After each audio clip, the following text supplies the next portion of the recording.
I'm tired of moms thinking more hours is the only answer. Sometimes you don't need a second job, you need a different roadmap.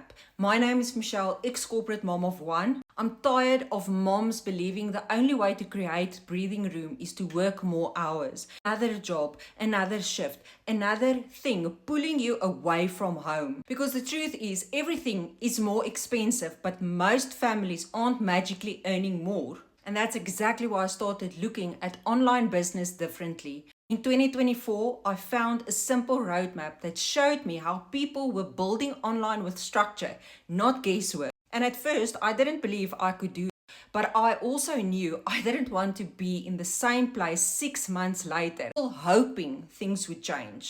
So I followed the steps, like paint by numbers. You don't need the whole picture in the beginning. You just need to follow the next step, and that's what changed everything for me. Not overnight, not magically, but through learning the right skills, following a clear system, and finally having a starting point that made sense. If you've been quietly looking for another way, this is your reminder that different is possible. Drop roadmap in the comments and I'll share with you with what I started.